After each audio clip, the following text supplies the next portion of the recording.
Afternoon, everybody. I want to begin today by just saying how proud I am and how impressed I am with the number of Manitobans that have stood up in the past 24 hours just to help each other out. Yesterday, we launched our online tool, Help Next Door MB, and I also want to thank the media for helping us to get the word out on that. And thank again the people at North Forge who did so much to get that program ready to go. It's an online tool. It's going to encourage Manitobans to help each other out in this time of need. Manitobans helping Manitobans is what we're all about, and we proved that because in the last 24 hours, 2,300 users have signed up to help in over 100 different Manitoba communities. That's an incredible response, and it just shows you the kinds of people we are here in Manitoba. We've already helped dozens of people who've requested help.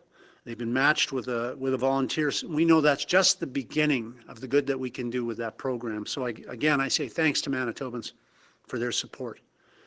That help can be in different forms. It's already helped people to pick up groceries or prescriptions for folks who can't leave the house and shouldn't leave the house. We've already seen a few cases of requests to just check on a loved one, have a quick phone call or a video conference to talk about issues and to help with mental health. These are lifelines in these times of stress. We know many people are struggling right now for many reasons. Manitobans are worried about getting sick, obviously. They're worried as well about making ends meet. Perhaps you're a person who can't work right now because you're required to stay home in isolation so you don't risk getting others sick as well. And good for you for staying home. That's a commendable action, and we thank you for doing that. Regardless, what you don't need is the added stress of wondering how you're going to pay your rent right now. And so we understand that. Nous savons que beaucoup d'entre vous ont de mal en ce moment pour de nombreuses raisons. Quoi qu'il en soit, vous n'avez pas besoin du stress supplémentaire de vous soucier de la façon dont vous allez payer le loyer. We've been working hard with stakeholders to find a balanced solution to address this issue. And so today I want to announce some additional measures that we are going to bring in on a temporary basis to help protect Manitobans who are renting and those who also are renting to others during this time of uncertainty. We continue to carefully consider what is needed to keep Manitobans healthy and safe. We are focused on protecting those among us who are the most vulnerable to the effects of this pandemic, the most vulnerable because of job loss, because of their abilities being challenged to make ends meet. So today I'm announcing two measures. Firstly, we are going to freeze any rent increases set to come into effect April 1st or later, and we will reevaluate, of course, the need going forward. Secondly, we are postponing all non-urgent eviction hearings at the Residential Tenancies Branch and the Residential Tenancies Commission until the end of May. This includes all new hearings and any hearings that had been previously scheduled. We are ensuring that no Manitobans will be evicted in the coming weeks as a direct result of the impact of COVID-19. Premièrement, nous allons geler toute augmentation de loyer qui devrait entrer en vigueur le 1er avril ou plus tard. Deuxièmement, nous reportons toutes les audiences non urgentes à la direction de la location et usage d'habitation et à la commission de la location et usage d'habitation jusqu'à la fin de mai. Manitobans shouldn't have to worry about keeping a roof over their head while they're taking steps to respond to the COVID-19 pandemic. For some people, the sweeping changes affecting our daily lives may mean they are working less. For some people, they may be missing work while they self-monitor or self-isolate, and they're practicing physical distancing to help keep us all safe. These measures announced today will help to reduce the financial uncertainty and stress for many Manitobans. For them, this is just one less worry to carry. At the same time, it helps to protect the health of all of us, and it is important that we take a balanced approach. We recognize also the potential hardships that landlords may face, many of whom are mom and pop operations that save money for years to invest in their properties. I want to say thank you to those landlords because many have already taken measures to assure their tenants, to ensure that their tenants are safe, that they have a place to live during this unprecedented time, and I want to commend them and thank them. Some hearings of the Residential Tenancies Branch and Residential Tenancies Commission should and will proceed as they are of higher priority. Hearings that deal, for example, with health and safety issues or unlawful activity are going to continue to take place. And I would also emphasize that nothing that we are doing today should be taken as permission for a tenant not to pay their rent. That is an obligation they've accepted. The Residential Tenancies Branch is going to continue to be available to respond to urgent situations. If a landlord illegally shuts off utilities or locks tenants out of their unit, for example, or to deal with situations where a tenant is conducting illegal activities in their unit, these issues will continue to be dealt with. Our government's committed to taking the necessary steps to respond to COVID-19 and to help support the people who are most affected by this pandemic. I want to ask Manitobans to continue to rise to the challenge of helping one another, staying positive, doing the right things, and I want to say a thank you to all of our citizens who are doing the right things to protect each other and themselves. Any questions? Thank you, Mr. Premier. Just a quick reminder to media online, 2 questions, a primary and a follow-up. First, we have Jill from CTV Winnipeg. Premier, thanks for taking my question. I don't know if you've heard, but Saskatchewan actually just increased the number of cases to 72 today. Manitoba has 21 COVID cases right now. There was a lot of discussion today on the public health presser about testing and the ability for Manitobans to test. 2 questions. Was that discussed with the Prime Minister yesterday? And are Manitobans getting a false sense of security in this COVID crisis? Yeah, there was a broad-ranging discussion yesterday. As you know, Jill, I'm not going to get into the details of a private discussion, except to say that, of course, we're all concerned about testing. Manitoba's testing levels are the 3rd highest per capita in the country, and we're stepping those up.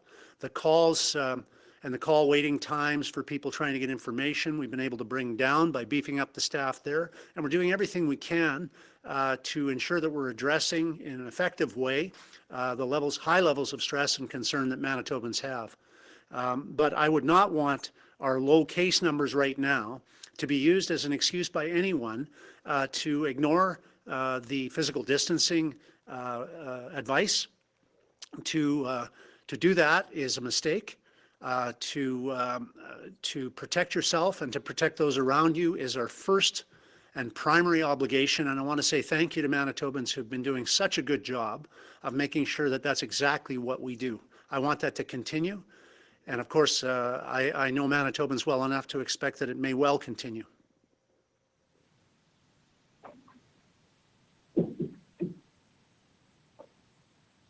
Follow up there, Jill? No follow. Okay, Michelle from CTV Winnipeg, go ahead, please.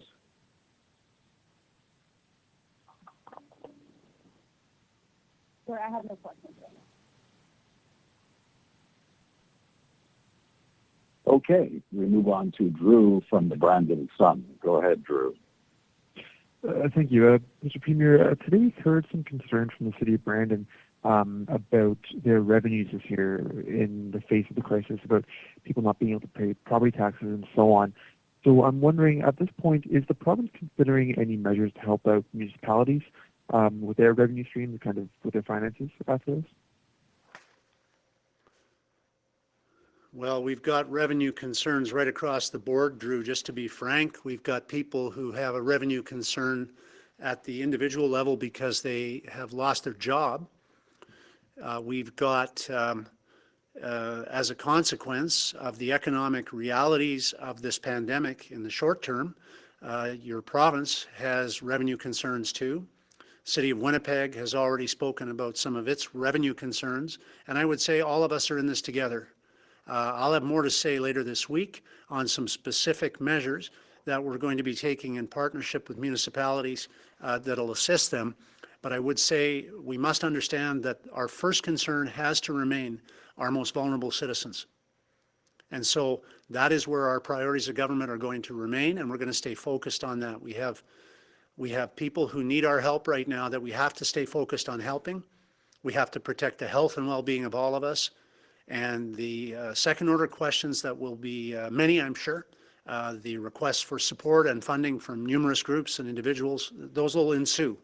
But right now we have to stay focused on protecting each other and making sure that we protect ourselves as part of that task and responsibility. Thank you.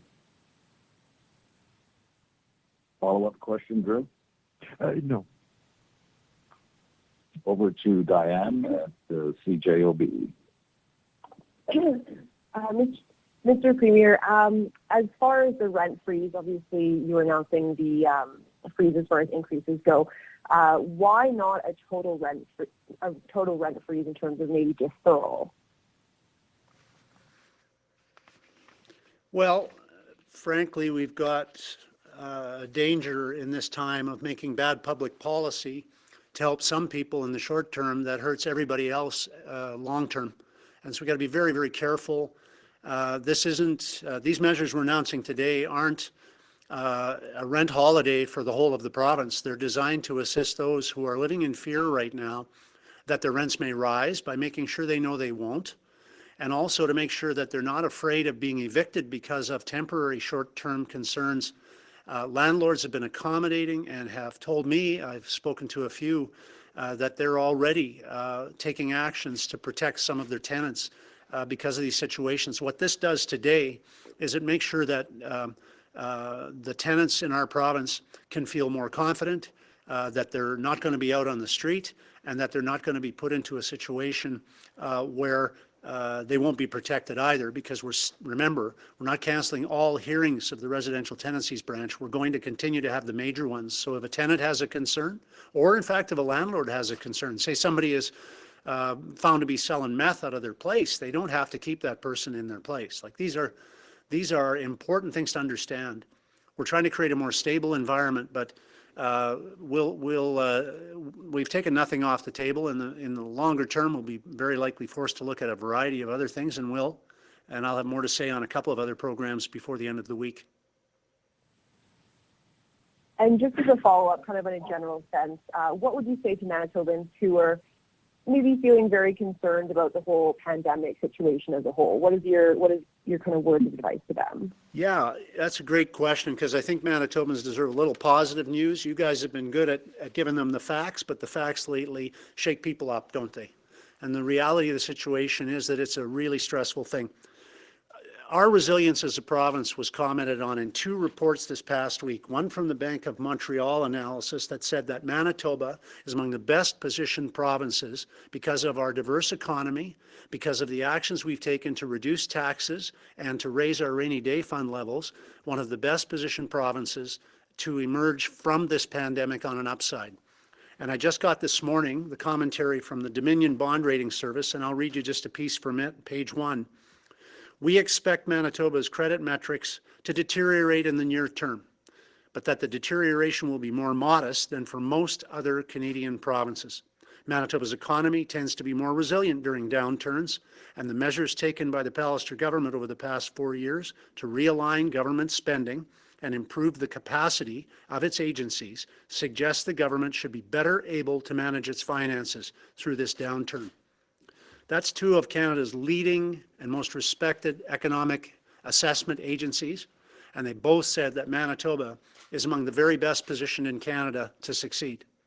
Now that's some good news for Manitobans, but we're all Canadians first, and so we want to make sure that we do everything we can to do our part here. We can keep our cases down and keep our need for resources down. That's going to leave some more resources for people who need those supports in other parts of our country.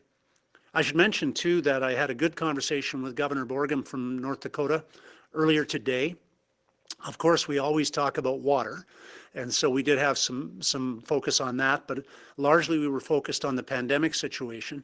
And of course, they have very similar concerns to ours about the economic impacts, but also the social impacts. They have almost twice as many cases as we do in a state that has about half the population. So they're dealing with the issue in North Dakota as well. We're not alone. But I offered my encouragement and support to the governor, and he said right back at you. So the two of us are, like I think most provincial and state leaders, very ready to offer mutual support. We're also very concerned that we get back to doing the trade that we like to do with each other as soon as possible, because that's what creates the jobs and the economic growth that our province depends upon. Marnie from Global Winnipeg. Yeah, just kind of also adding on to Diana's point, we have spoken to the Property Managers Association who do have concerns about how they'll be able to make ends meet if their tenants can't pay rent and how they can still continue to manage the property essentially. What do you have to say to property managers and landlords who have concerns about maybe people abusing this system and how this is going to impact them? Well, I would say I hear their concerns, and I also hear the concerns of tenants, and I have great respect for the people who are making their properties available to be rented, and I think most tenants do too. So it's a balanced approach. We're not announcing rent forgiveness today. This isn't a program that tells Manitobans they shouldn't pay their rent. What we're announcing, I repeat, is just the fact that we're not going to allow rents to increase during this time, and also that only the major, most important hearings will be held going forward, and so that will not facilitate evictions. So in other words, we want people to feel more confident, and I think most landlords do too, that the folks that are renting from them know their rents won't go up for now, and they know that they won't be evicted either unless they're, as I said earlier, doing something criminal, in which case they can expect to be evicted. And as a follow-up, when you say non-urgent evictions, what would define that and who would be making that call? Sure. Well, the residential tenancies branch, I won't get into the detail because I don't have it with me, but they have criteria. They have to evaluate all applications. I gave you a couple of examples there. Somebody engaging in criminal activity, found to be engaging in criminal activity in a rented property, can be evicted. And we're not postponing those hearings. We want to see them evicted. Quite frankly, that shouldn't be happening. That's putting the person at danger, and it's putting other people at danger potentially as well. So high priority issues like those will continue to be addressed. And I think probably if you want to do a follow-up on that one, Marnie, we can get you more from the residential tenancies branch, more detail to help flesh that out in a better way for you. But essentially, the hearings where people are facing, where they're accused of criminal activity and that type of thing have to go ahead because we want to protect the health and well-being of other tenants within the building as well. I have great respect for the landlords in our province. They've invested cash in our province. Some of them are just our families that have saved for years, and I don't want to do anything to harm them. No one does. But we have to bear in mind that we have many tenants in our province right now that are very afraid and facing an unprecedented situation. We're doing what we can to give some peace of mind to everyone, quite frankly. Steve from the Canadian Press. Premier, you've seen the number of applications surge for federal employment insurance. It's quite clear that people are losing their jobs. Is there any thought to giving a sort of a universal income supplement so that renters can pay their rent, landlords receive their rent, and people can, continue to pay mortgages if they own a house? Some sort of massive mass income supplement to sort of smooth out the economy. What you're talking about is sometimes referred to in public policy circles as a helicopter approach, Steve. Fly a helicopter overhead and dump money out the helicopter and everybody will be better off. That isn't necessarily the best social approach to take for a number of good reasons. I would mention that the employment insurance program that we all fund together is a very, very significant program that Manitobans have paid hundreds of millions, if not billions of dollars into over the last few years. And we tend to be, because we have one of the lowest unemployment rates, very hesitant to claim on it. We don't need to. But it's there for times like this. And what it does is it provides 55% of your pre-employment average earnings for up to 4 months. So the employment insurance program is one we have already paid into, all of us do, employers and employees, and it is providing a significant support to people at a time of need. We have seen an acceleration in the number of people who applied for obvious reasons, and all of us hope that the program serves its purpose over the next 4 months and then we get back to work. On the issues of supports for people, I would mention that Manitoba has arguably the most generous supports for people who need help with rent of any province in Canada now. For example, with our Rent Assist program, we are giving supports to tens of thousands of Manitobans. In fact, our government in just the last 4 years has taken the budget for Rent Assist from when we began, about $13 million, up to almost triple that in the last year, to $37 million. So we are offering supports now. Taxpayers are assisting those who need help with their rent now, and will continue to do so. So I expect that budget, given the consequences of the pandemic, to rise very significantly in the coming year as a result of the pressures people face. And we'll step up, as we have as a government, to support those who are the most vulnerable and need the assistance.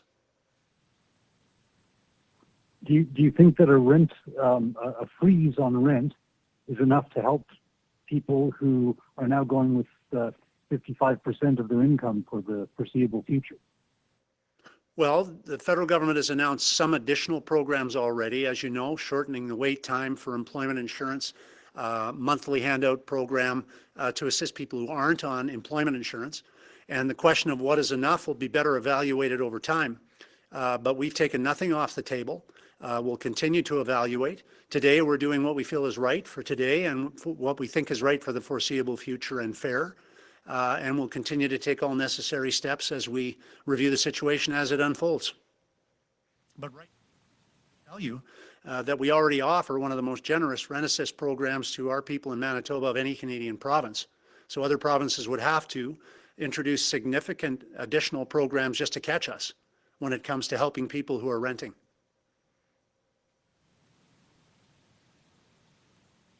From CBC, Bartley. Mr. Premier, we've seen social distancing measures here in place. We've seen dentists withdraw their services before they have to. We see some medical clinics withdraw their services. Why are hair salons still allowed to remain open? It's a fair question. Other provinces, as you know, Bartley, have already announced they're closing essentially all their non-essential private sector businesses. In Ontario and Quebec, they've done that. I expect there might be 1 or 2 other provinces that will do that as well. In those provinces, they have a significantly larger number of cases than we do in Manitoba. I've been asked questions today about how to deal more generously with the social consequences and economic consequences of the pandemic, but we are looking to take a balanced approach and not make those economic consequences worse by forcing people out of work unnecessarily. And so it's a balancing act, as you well know, in terms of protecting public health. We haven't a single case, you raised hair salons, we haven't a single case in Manitoba at this point in time, and fingers crossed we won't have one, of a hairdresser causing anyone to get COVID-19. But we could put every hairdresser out of work today or tomorrow if you would like. I'm suggesting that that is probably not necessary right now, as we do not feel that the preventative measures that we've been pursuing are not working. Quite the contrary. We feel that the educational efforts, which you have been helping with, quite frankly, are getting out to Manitobans, that people are making adjustments within their workplace, whether in the public service or in the private sector, and that they're doing the necessary things to protect their employees, to protect their customers from this pandemic and from this virus. So we'll continue, as I've said earlier, and I'll say again, we're taking nothing off the table. I'm in regular contact with provincial leaders and with the federal government. All our officials are working very, very diligently, and I commend them for this. And we're trying to continue. Our goal is to be ahead of the curve and to keep our numbers as low as we possibly can. I notice with some mixed emotions that the two other provinces passed Manitoba on case numbers yesterday. This is a problem that's not going away, and we're all in it together. So it's a balancing act, as you well know, and we're trying to make sure we're doing the right things to prevent and protect our people as best we possibly can, but not go overboard and push people who want to work and need to support themselves and their families and not push them out of work either. Speaking of the economy, could you please comment on the 300 permanent layoffs at New Flyer and the 2,700 part-time ones announced today? Well, I have tremendous respect for the management at New Flyer, and Mr. Subri has to make difficult decisions every day. So do I. I appreciate it that he doesn't comment critically on my decisions when I make them, and I'm going to make sure that I return the favor and not comment critically on the decisions he has to make. Thanks. From the City TV, Stephanie. To echo a question from earlier, Mr. Premier, how worried are you that Manitoba's numbers are not reflective of the actual cases we have because of the restrictive, testing limits currently in place? Stephanie, I'm not sure if you cut out on me partway, and I'll try to answer the question I think you asked, and then I'll invite you to ask it again in case I don't. I think you asked me about snowbirds, and I am hearing reports that some are not adhering to the self-isolation recommendations. So I would just, if I could, I would just say to anyone who's just come back from a foreign location to Manitoba, please make sure, absolutely sure, that you adhere to the self-isolation recommendations. They are very important for your protection. They are very important for the protection of others. And we have set up Help Next Door, mb.ca, so that if you need some help with getting some groceries or to pick up a prescription, just go on that website, ask for help. We've got people that will help you, but stay in and stay out of the company of others you may infect, because that is the right thing to do, and I encourage you and thank you for doing that. No, I was more asking if you are concerned that the actual number of cases in Manitoba are reflective of the presumptive cases because of the restrictive measures we have for testing. Well, I'm not, because I know that our number of tests exceeds virtually every other province for our size in Canada, and we continue to do the proactive things of making sure that we're encouraging people to seek testing. Our numbers are starting to come down on the call line, and our response times are shortening. So again, this should, I hope, encourage Manitobans who want more information.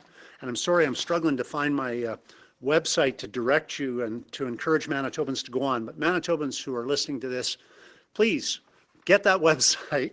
Go, and if you feel like you want to use the resources of government, I don't have it right in front of me here. Anyway, go and do that test if you feel it's necessary. We're confining our testing to the greatest degree possible to vulnerable people who we think are susceptible and likely to suffer consequences from the infection, as you know.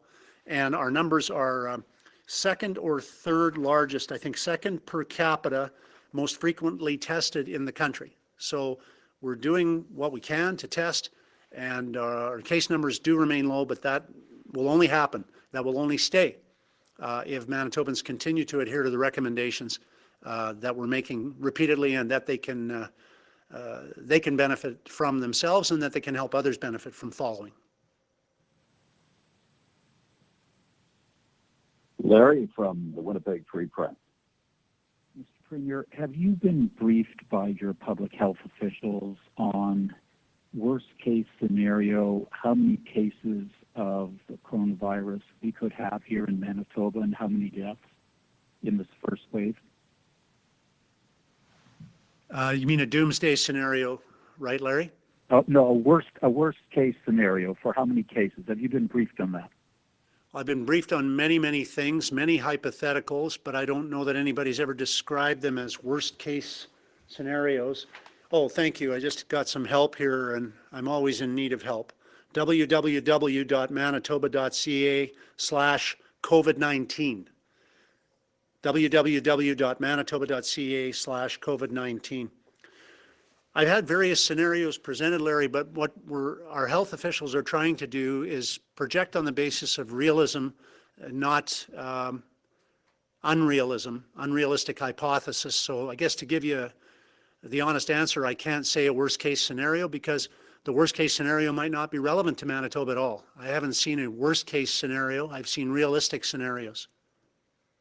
Well, have you been briefed then on a realistic scenario, and how recently? And how is what? Sorry? How recently, and can you expand on the realistic scenario? As recently as about an hour and a half ago, the briefing involved projected access and the issues around special equipment and facilities.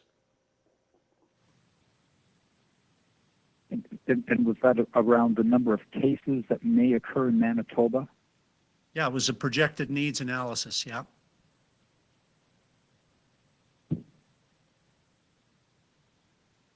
I'm not trying to obfuscate on your question, Larry. It's a fair question. It's just very difficult to answer. We are in good shape right now. We are doing capacity planning for facilities, equipment projections and machinery projections, if I might put it that way, for procurement, to address procurement issues. I've asked our officials continuously, and they are briefing me continuously, not just on what is happening today, but on what our needs will be 90 days out. And we have had some discussion on further out as well. So it's capacity. I'm simplifying, but it is capacity, it's equipment, machinery, treatment, and so on. And also, as you know, in the immediate term and ongoing, it's frontline availability of skilled personnel, and that's one of the issues I think I want to commend our frontline personnel, as I think we all should. And I also want to say thank you to the Manitoba and Winnipeg Chambers of Commerce for helping coordinate with us the program to match frontline personnel with childcare they would need to make sure that those folks are able to do their job and know that their children are getting looked after with quality care. So we're addressing the short-term needs, but we always have our eye on the future as well. Josh from the Winnipeg Sun. Hi, Mr. Premier. I was wondering if you could respond to the CFIB's latest survey that suggests a third of businesses could close without relief, and I was wondering what's being done within the province to ensure that doesn't happen. Well, first of all, Josh, we're all in this together, and we all need our small business, private sector business enterprises. That's the basis of Manitoba's economy. One of the things that Dominion Bond Rating Service and the Bank of Montreal analysis both commented on favorably was the diverse nature of our economy. And one of the things that we've really seen progress in was job creation and capital investment in small business, small and medium-sized enterprise.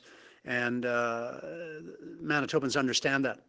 Right now, we're all facing an adverse time together. All of us need to do our part. And the small and medium-sized enterprises, of course, are to varying degrees going to be affected, some profoundly, some less so. So it's in my mind, and it's in our government's mind. We've had some preliminary discussion already around measures that we can add to with the previous measures we've undertaken that have assisted small and medium enterprise, like tax reduction measures, as you know, on the business side, on the personal side, regulatory reforms, and so on, that have all assisted small businesses. But again, all kinds of possibilities are on the table. Right now, our first and foremost concern has to be protecting hungry children. It has to be protecting vulnerable seniors. It has to be protecting Manitobans who are living with a disability. It has to be making sure our frontline healthcare services are available now, but are expandable as needs grow. And we have to remember there are a myriad number of other services people count on that don't stop just because we're all over-focused right now by necessity on COVID-19. So all those things need to happen. And so I would simply say to whether it's small business people in our province, it's a background I have, I'm totally sympathetic, that right now we've got to stay focused on dealing with the most vulnerable people and protecting them in our province. There'll be lots of time to talk about other programs going forward, and certainly some of that discussion is already underway. As a follow-up, you mentioned a lot about the programs. Are there any plans in the works for a job retention program that would subsidize wages for employees that would allow employers to retain staff? There's tons of opportunity for program discussions. I think at this point we're just making sure that we do everything we can to keep the main thing the main thing.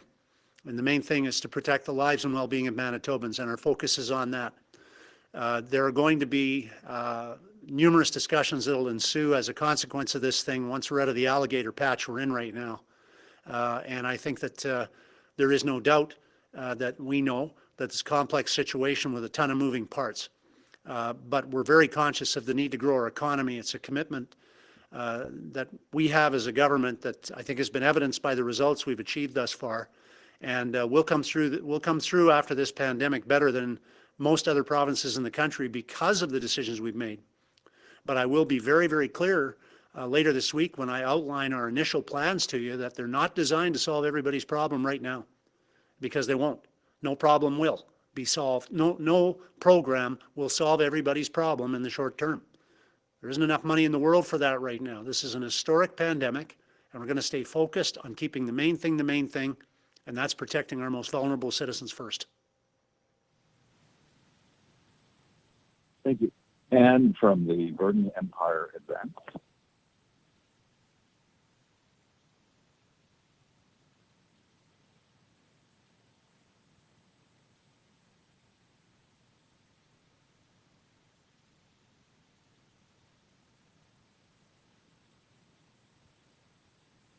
So It will be well. Comment then, not hearing a question, and say this. Every generation has its challenges, and here in Manitoba, we have a history of stepping up and facing those challenges as people. And this is a message for Manitoba's young people. I've heard some reports, and we've seen some TV reports of young people across the country and around the world ignoring directives on social distancing, ignoring the directives on protecting themselves and each other and one another and other people, other citizens. We've seen this in Australia. We saw it in BC on the weekend. And I just wanted to commend our young people in the province for doing the right thing. You know, we led the country in both wars for volunteering to serve, to protect each other. And young people, the average age of people who enrolled was around 20, put their lives at risk. That's history. It's ancient history to young people today, I suppose, but I take pride in that. I think Manitobans do too, knowing we've always stood up and helped. So my message to young people in Manitoba today is do your duty, do your part, keep doing it. I hear lots of young people are signing up on our volunteer site, and I thank them for that. But remember, you're young, but you're not invulnerable. You might not die of coronavirus if you got it, but you might give it to someone else who does. So be careful and protect and do the social distancing and do the isolation. If you've been away, do the 2 weeks. Make sure you care for yourself and remember to do your duty. And I know you will, because it's your time to shine. Thank you.